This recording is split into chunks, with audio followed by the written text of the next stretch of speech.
అబ్బాయి చౌదరి వలస పక్షి అంటూ కౌంటర్ ఇచ్చారు చింతమనేని ప్రభాకర్. ఆయన్ని పరామర్శించడానికి దోపిడీదారులంతా వచ్చారన్నారు.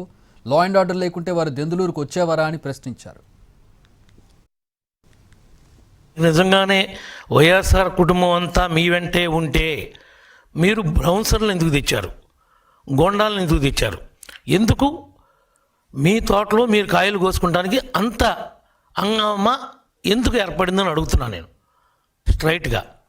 ఈరోజు మీ లెక్కలన్నీ తేలుస్తూ ఉంటున్నావు, మేమేం చేసామని లెక్కలు తేలుస్తావు, ఏమీ చేయకుండానే మా లెక్కలన్నీ గతంలో తేల్చారు మీరు ఉత్తి పుణ్యానికే. నువ్వు దొంగ, ఆడో దొంగ, ఇంకొకడు మిర్చి ఆటలో టిక్కీ దొంగ, నువ్వు బియ్యం దొంగ, ఆడేమో చేపల దొంగ. ఏంటో దొంగలు కలిసి ఊడు పంచుకున్నట్టు ఒకరినొకరు పలకరించుకుంటా వచ్చారు. ఏంటి మీరు చెప్తుంది? మీరేం మెసేజ్ ఇస్తున్నారు? లా అండ్ ఆర్డర్ లేదంటున్నారు. లా అండ్ ఆర్డర్ లేకపోతే నువ్వు రాగలుగుతావు నిన్న? నువ్వు రా, పోలీసు వాళ్ళు లేకుండా చూస్తా. లా అండ్ ఆర్డర్ లేదంటున్నావుగా. నిన్ను పంపించింది గౌరవంగా మాట్లాడిచ్చింది పరామర్శించింది పోలీసు వాళ్ళని బట్టే, పోలీసులు పక్కాగా పనిచేయబట్టే ఈరోజు నువ్వు తిరుగుతున్నావు రోడ్డు మీద. ఇది మీ ప్రభుత్వం కాదు.